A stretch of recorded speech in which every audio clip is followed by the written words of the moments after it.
ఆత్మ బంధువులు,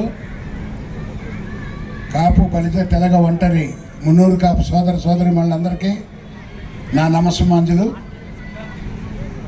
ఈ రోజున ఈ కాపు వనభోజనాల సందర్భంగా మనందరం కూడా ఇక్కడ విచ్చేసి ఆనందోత్సాహాలతో ఈ కార్తీక మాస సంబరాలను జరుపుకోవటం నిజంగా ఆనందదాయకంగా ఉంది. ఇక్కడికి మన పెద్దలు అనేక మంది వచ్చేవాళ్ళు ఉన్నారు. అయితే మనకు చాలా సమయభావం ఉంది. గ్రూప్ 3 ఎగ్జామ్స్ ఈ పక్కన జరుగుతున్నాయి.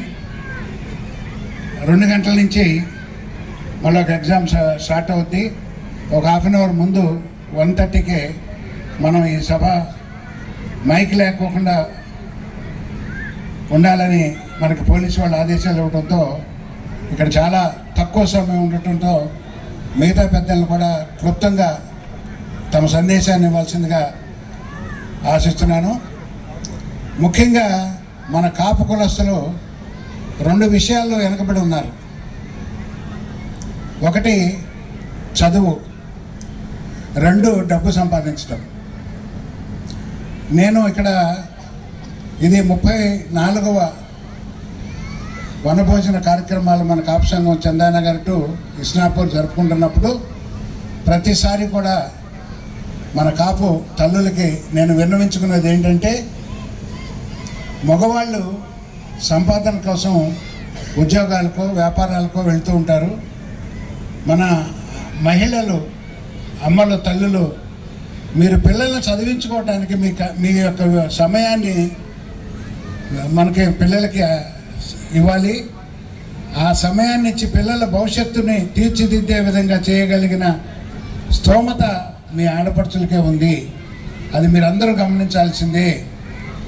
మీరు మనకుండే ఆస్తి ఫస్ట్ పిల్లలు మంచి సొసైటీలో పేరుగా గడించే వాళ్ళుగా తీర్చిదిద్ది పంపగలిగినప్పుడే మనకి, మన సంసారానికి, మన బంధువర్గానికి సొసైటీలో మంచి పేరు వస్తుందని నేను భావిస్తున్నాను. అదేవిధంగా తల్లులు వారిని మంచి మార్గంలో, ఈ రోజున మనం చాలా వింటున్నాం, పెళ్ళైన తర్వాత భార్యాభర్తలు 6 నెలలు కూడా కాపురం చేయట్లే. అహాలు పెరిగిపోయినాయి. ముఖ్యంగా ఆడపిల్లలకి అహం పెరిగిపోయింది. ఇదివరకు స్త్రీ, భారతదేశ స్త్రీ అంటే మన సంస్కృతి సంస్కారంలో ఒక భాగంగా, ఆ సంస్కృతికి అనుగుణంగా ఉండేవాళ్ళు. ఇవాళ మనని టీవీలు, ఈ ఫోన్లు వచ్చి చాలా చెడగొట్టేసినాయి. దాన్ని తీర్చిదిద్దాల్సిన బాధ్యత మన తల్లిళ్ళకే ఉంటుంది. ఇది మీరు గమనం.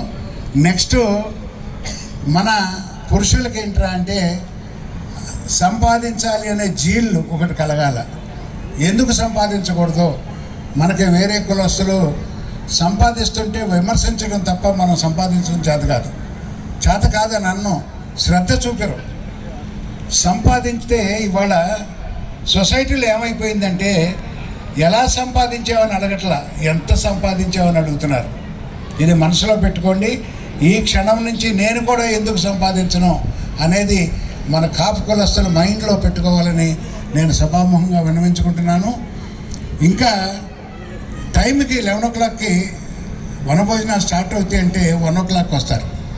11 o'clock స్టార్ట్ అవుతుంటే 1 o'clock రా. నెక్స్ట్ టైం అయినా ముందు వచ్చి మీరందరూ కూడా పాల్గొని మన అందరికీ కూడా ఒకరికొకరు సమయాన్ని వెచ్చించి ఎట్లా చేయాలి అనేది చేస్తాను.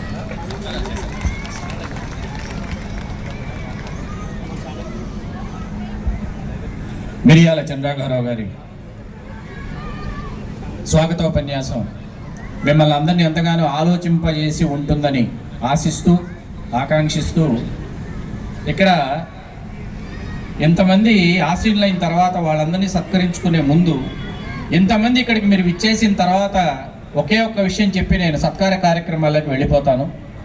సత్కార కార్యక్రమం ప్రారంభించే ముందు, ఈనాడు ఈ కార్యక్రమం ఇంత వైభవోపేతంగా, ఇంత సభాయమానంగా జరగడానికి కారకులైన వారిలో మిరియాల చంద్రగారావు గారు, గాలి అనిల్ కుమార్ గారు, మిరియాల ప్రీతం గారు, అట్లాగే గాలి అనిల్ కుమార్ గారితో పాటు దంగేటి సత్యనారాయణ గారు, అప్పిశెట్టి శ్రీనివాస్ గారు, దొరబాబు గారు, బండి వాసు గారు, వీరితో పాటు ఇస్నాపూర్ సంఘం, ఇస్నాపూర్ టు చందానగర్ అంటే ఇస్నాపూరు, పటాన్ చెరువు, చందానగర్, అశోక్ నగర్ మరియు పరిసర ప్రాంతాల్లో ఉన్నటువంటి మన కులస్తులందరూ కూడా ఇస్నాపూర్ టు చందానగర్ శ్రీకృష్ణదేవరాయ కాపు సంఘంగా ఏర్పడి చేసుకుంటున్నటువంటి కార్యక్రమం. For your kind information my dear brothers and sisters, మానవ జాతి పరిణామ క్రమంలో ప్రపంచవ్యాప్తంగా 56 దేశాలతో వ్యాపారం చేసి ప్రపంచవ్యాప్తంగా 500 శాసనాలు ప్రతిష్ఠించినటువంటి ఏకైక మానవ జాతి ఏదైనా ఉందంటే అది కేవలం మన ఒక్క జాతి మాత్రమే. గట్టిగా చప్పట్లతో ఈ జాతి చరిత్రను మనం కాపాడుకోవాలి, ఈ జాతి చరిత్రను భావి తరాలకు మనం వారసత్వంగా అందించాలని సభాముఖంగా తెలియజేస్తూ, మిర్యాల చినరాఘవరావు గారి చేతుల మీదుగా ముందుగా నల్లా విష్ణుమూర్తి గారు, కోనసీమ బెబ్బులి నల్లా సూర్యచంద్రరావు గారి సోదరులు, అమలాపురం పట్టణ మున్సిపల్ చైర్మన్గా ఆ పట్టణ పురోభివృద్ధికి విశేషంగా కృషి చేసినటువంటి కాపు దర్జాతో, నాయుడు దర్జాతో జీవిస్తూ దేదీప్యమానంగా ఇవాటికి ఆ దర్జాన్ని కొనసాగిస్తూ మన వైభవాన్ని కోనసీమలో దేదీప్యమానం చేస్తూ ప్రకాశవంతం చేస్తున్నటువంటి నల్లా విష్ణుమూర్తి గారిని సత్కరించుకోవడం, కాపు జాతిని సత్కరించుకోవడం అంత అదృష్టం, మహద్భాగ్యం. గట్టిగా చప్పట్లేదు. ఎందుకంటే వాళ్ళు జీవితాలు త్యాగం చేశారు, పోరాటాలు చేశారు. ఈ కులాన్ని వెనుకబడిన తరగతుల జాబితాలో చేర్చమని చెప్పి జైళ్లలో జైలు శిక్షలు అనుభవించేటటువంటి పోరాటాలు, త్యాగాలు చేశారు. కాబట్టి వారిని మనం సత్కరించుకోవాలి. ఆ తర్వాత కొమరగిరి పట్టణం నుంచి కొత్త ఢిల్లీ వరకు కాపుల వాణి వినిపించినటువంటి ఆంధ్ర బ్యాంక్ మాజీ డైరెక్టర్ గౌరవనీయులు శ్రీ పరసా పరమేశ్వరరావు గారిని సభాముఖంగా సవినయంగా సత్కారాన్ని అందుకోవాల్సిందిగా నేను కోరుకుంటున్నాను. పరసా పరమేశ్వరరావు గారు తెలుగు రాష్ట్రాలలో మాత్రమే కాకుండా జంట నగరాలలో కాపు కుటుంబాలలో ఏ శుభ కార్యక్రమం జరిగినా విచ్చేసి ఆశీర్వదించేటటువంటి హృదయం, అట్లాగే ఎవరు వెళ్ళినా వారికి అందుబాటులో ఉండేటటువంటి నాయకత్వ లక్షణాలు పుణికిపుచ్చుకున్నటువంటి మన పరసా పరమేశ్వరరావు గారు మున్నూరు కాపు సంఘం నాయకుడిగా తన ప్రయాణాన్ని ప్రారంభించి రాష్ట్ర వ్యాప్తంగా కాకుండా రాష్ట్రేతర ప్రాంతాల్లో కూడా ఇవాళ కాపు సామాజిక వర్గ కార్యక్రమాలు విస్తృతం చేస్తూ వేములవాడ ఆ రాజరాజేశ్వర స్వామి దేవస్థానం నుంచి మొదలుపెట్టి ఇవాళ రాష్ట్రేతర ప్రాంతాల్లో కూడా సామాజిక వర్గంలో చైతన్యాన్ని తీసుకురావడానికి కృషి చేస్తున్నటువంటి గౌరవనీయులు శ్రీ కొండా దేవయ్య గారిని సత్కరించవలసిందిగా సభాముఖంగా సవినయంగా నేను కోరుతున్నాను. కొండా దేవయ్య గారు.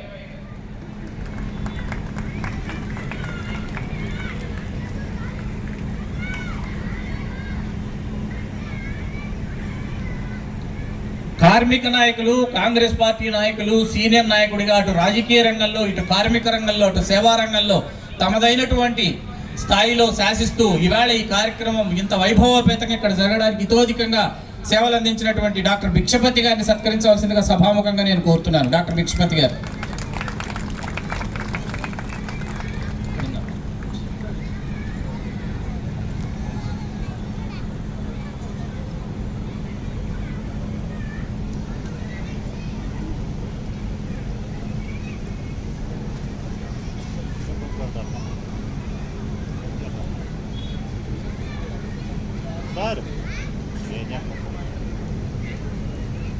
డాక్టర్ భిక్షపతి గారు.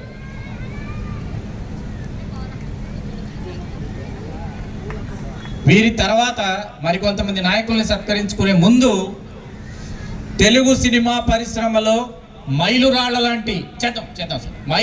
లాంటి సినిమాలు రాసి ఆ హీరోల స్టార్డమ్ పెంచినటువంటి ఒక స్టార్ రైటర్ని ఇప్పుడు పరిచయం చేస్తున్నారు. వారి పేరు తోట ప్రసాద్ గారు. గౌరవనీయులు శ్రీ తోట ప్రసాద్ గారు.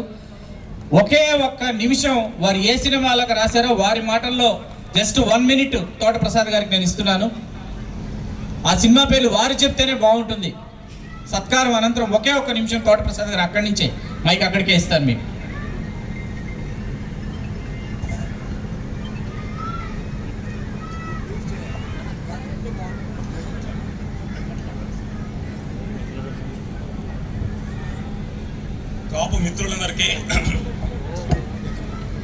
కాపు మిత్రులందరికీ నా హృదయపూర్వక నమస్కారాలు. ఇక్కడ మిమ్మల్ని అందరినీ కలుసుకోవడం చాలా సంతోషంగా ఉంది. ముఖ్యంగా ఈ ప్లేస్ మైత్రి క్రికెట్ ప్లే గ్రౌండ్స్ అనేది. సో మైత్రి అంటే స్నేహం. మీరందరినీ ఈ స్నేహపూర్వక స్థలంలో మిమ్మల్ని కలుసుకున్నందుకు చాలా సంతోషంగా ఉంది. ఇక్కడ కాపుల చరిత్ర గురించి మీ అందరికీ తెలిసిందే.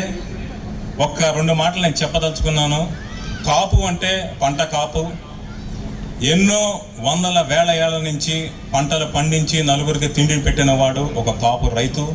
అలాగే కాపు అంటే దేశాన్ని కాపలా కాసేవాడు.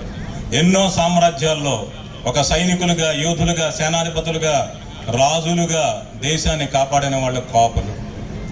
ఈ మధ్య కాలంలో కొంతమంది తమిళనాడులో తెలుగు వాళ్ళ గురించి ఏదేదో మాట్లాడుతున్నారు.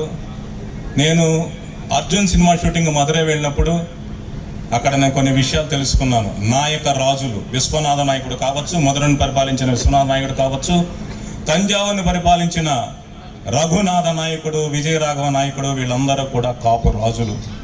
మధుర మీనాక్షి దేవాలయంలో కొన్ని ఆచారాలు అనేవి గోదావరి జిల్లా నుంచి వచ్చిన కాపుల ద్వారా అక్కడ ఏర్పడ్డాయని ఆ టెంపుల్ స్థల చరిత్రలో రాశారు. అంటే చరిత్రలో ఎప్పటి నుంచో కాపులు ఉన్నారు, వాళ్ళు ఈతోదంగా రకరకాల రంగాల్లో కృషి చేశారు. బట్ అవన్నీ మరుగున పడుతున్నాయి. ఇందాక మిరియాల చంద్రనాయుడు గారు చెప్పినట్టు నేను మీ అందరికీ ఒక 2 విషయాలు చెప్పదలుచుకున్నాను. దయచేసి నన్ను తప్పుగా అనుకోకండి. మన జాతిలో కొన్ని కుటుంబాల్లో, ఎక్కువ శాతం అధిక కుటుంబాల్లో కొంచెం దుబారా ఖర్చులు ఎక్కువ. దయచేసి వాటిని అదుపులో చేసుకుని ఆయన చెప్పినట్టు సంపాదన మీద దృష్టి పెంచాలి. అలాగే కాపులంటే కొందరు సినిమా హీరోలో, కొందరు రాజకీయ నాయకులు కాదు. ప్రతి మీ బిడ్డలందరూ కూడా కాపులే. వాళ్ళందరూ వివిధ రంగాల్లో ఎంతో ఎత్తుకు ఎదగాలి. వాళ్ళని బాగా చదివించాలి. ఆ చదువుకు అవసరమైన అందరూ సపోర్టు మనం ఇవ్వాలి. అంటే మనందరం కూడా మొత్తం అందరూ కాపు జాతి అందరూ కూడా ఐక్యంగా ఒక మాట మీద ఉండాల్సింది. అంటే రామ్ మనోహర్ లోహియా అనే ఒక సోషలిస్ట్ నాయకుడు చాలా ఏళ్ల క్రితం ఒక మాట చెప్పాడు. ఈ రాజ్యాధికారం సంపాదించుకోవడానికి కాపులకు పూర్తి అర్హత ఉందని ఆయన రాశాడు. ఆయన తెలుగువాడు కాదు, కాపు కాదు, కానీ కాపు జాతి గురించి ఆయన ఎంతో పరిశోధించి ఈ మాట చెప్పారు. రాజ్యాధికారం అనేది వస్తే అందరికీ మేలు జరుగుతున్నది ఒక ఆలోచన. బట్ అదందరం మన ఐక్యంగా ఉంటేనే జరిగే విషయం. వాటన్నిటినీ మించి మనం ఎక్కడెక్కడో ఏదో ఓడలో బతుకుతూ ఉంటాం. మన బంధువులు, స్నేహితులు కాకుండా మన కనీసం కొన్ని కాపు కుటుంబాలైనా, కనీసం ఒక 5-6 కుటుంబాలైనా మనం రెగ్యులర్ టచ్లో ఉండాలి, పరస్పర సహకారం అందించుకోవాలి. అప్పుడే కాపు జాతి అభివృద్ధి చెందుతుంది. Thank you all. పెద్దలు సినిమా పేరు చెప్పలేదు. నా గురించి పరిచయం అండి. నేను విపంచి అనే కలం పేరుతో కొన్ని 100 కథలు తెలుగులో రాశాను. నా 16వ ఏట మొదటి కథ పబ్లిష్ అయింది. డైరెక్టర్ విజయ్ బాపినేడు గారు నా 20వ ఏట మద్రాసు పిలిపించారు ఖైదీ నెంబర్ 786 సినిమా పనిచేయమని. ఆ తర్వాత నేను జ్యోతిచిత్ర అనే ఫిల్మ్ మ్యాగజైన్లో ఎడిటర్గా పనిచేశాను. గోస్ట్ రైటర్గా నేను చాలా సినిమాలు పనిచేశాను. వాటి పేర్లు చెప్పడం భావ్యం కాదు, అయినా చెప్తున్నాను. ఒక్కడు, అర్జున్, మనోహరం ఇలాంటి సినిమాలను నేను గోస్ట్ రైటర్గా పనిచేశాను. అలాగే పూరి జగన్నాథ్ గారి దగ్గర 143, సూపరు, పోకిరి, దేశముదురు, చిరుత ఇలాంటి సినిమాలకు పనిచేశాను. తర్వాత Orange, Rudramadevi, Subramanyam sale, express Raja. తర్వాత కన్నడలో తెలుగు, కన్నడ అన్ని భాషలు కలిపి 40 సినిమాల దాకా రాశాను. చింతకాయల రవి, సూపర్ ఈ సినిమాలన్నీ. ప్రస్తుతం కన్నప్ప అని మోహన్ బాబు గారు, విష్ణు గారు యాక్ట్ చేస్తున్న ఒక భారీ సినిమాకి నేను రచయితగా పనిచేస్తున్నాను. అలాగే సంయుక్త మేనన్ హీరోయిన్గా యోగేష్ డైరెక్షన్లో మొన్న మధ్య ఒక సినిమా ప్రారంభమైంది. దాని కథా స్క్రీన్ ప్లే మాటలు అందిస్తున్నాను. ఇది నా ప్రయాణం. Thank you all. మాట్లాడే పెద్దలకి